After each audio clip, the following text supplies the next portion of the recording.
And the top focus this hour is on West Asia. It's France that has recognized a Palestinian state at the United Nations, joining UK, Canada and other Western allies who made the same historic move on Sunday. Time has come. This is why, loyal to my country's historic commitment to the West Asia, for peace among Israeli people and Palestinian people, I declare that France recognizes today the state of Palestine. At a summit where both Israel and its primary supporter, the United States, were absent, Macron urged for an end to the war in Gaza. The time has come to free the 48 hostages held by Hamas. The time has come to stop the war, the bombings in Gaza, the massacres and the fleeing populations. The time has come because the urgency is everywhere. The French president, however, added that his country would not open an embassy to a Palestinian state. That is, until a ceasefire is in place in Gaza region and all hostages are released.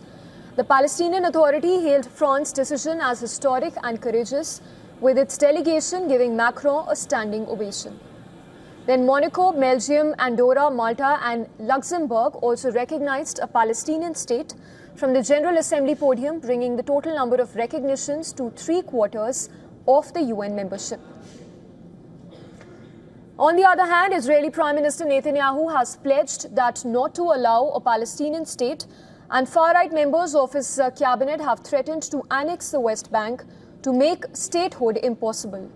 Israel's ambassador to the United Nations, Danny Danon, has said that Israel is committed to continuing the war until all hostages are returned and until Hamas is out of the game completely.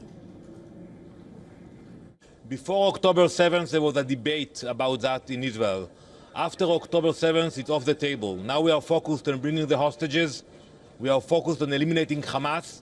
And when the day will come that there will be a genuine Palestinian leadership that will condemn terrorism.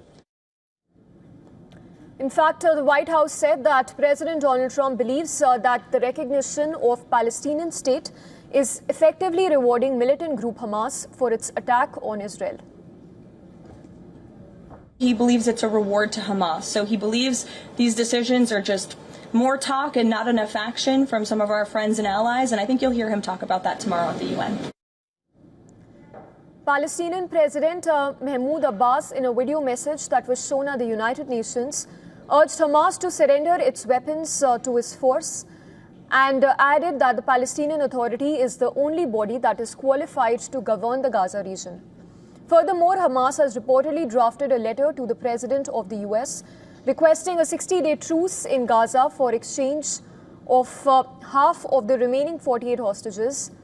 This is according to Fox News, which cited a senior Trump administration official and a source involved in the negotiation between the two sides.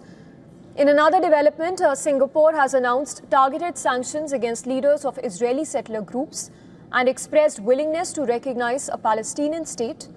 Foreign Minister Vivian Balakrishnan has criticized Israeli politicians advocating annexation of West Bank and Gaza areas, urging a halt to settlement expansion, specifically the E1 project.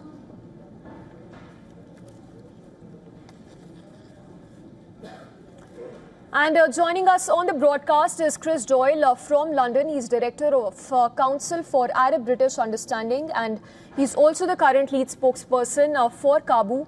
Mr. Doyle, appreciate you joining us on the broadcast. Coming straight to it, with 80% of the international community that has recognized the Palestinian state, do you think it's enough to build that diplomatic pressure on Israel when it comes to its offensive, which has only been escalating over the last few weeks? Not even close. This is certainly not enough to end what many see as a genocide in Gaza, to end the atrocities, to end the famine that's going on. But it is symbolically very important. It's recognizing the fact that Palestinians have a right to a state, that they have a right to self-determination.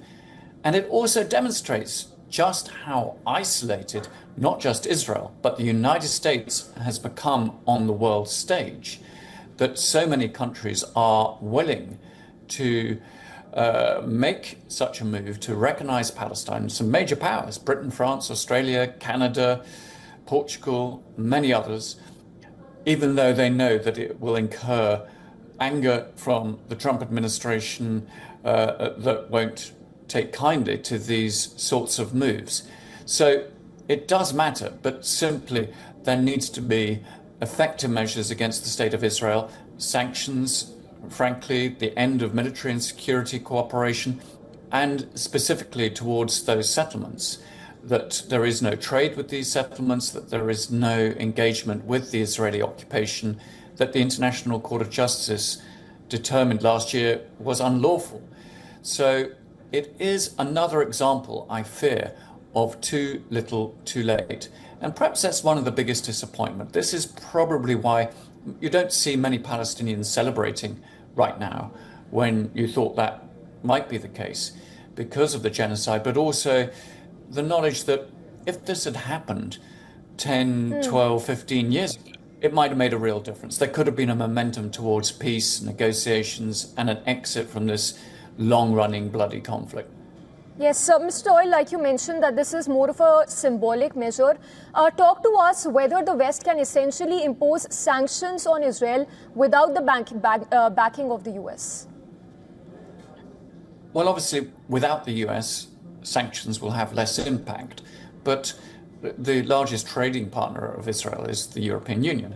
So if key leading European Union powers start imposing sanctions, start making it really clear that they're not going to have a business as normal relationship with the state of Israel, then I think this does start equaling significant change. There's also quite a lot of moves afoot to bar Israel from participating in global sporting competitions, in the Eurovision Song Contest, to demonstrate that, public opinion in Europe actually counts, because there is a lot of outrage when people see images of starving babies, children, when they see the sort of moonscape, the rubbleization of Gaza. It's been flattened. Understandably, people are outraged, and they don't think, just as Russia was banned from a lot of these competitions, they don't think that Israel should be allowed to participate either. Right. Mr. Doyle, quickly, last question before we let you go.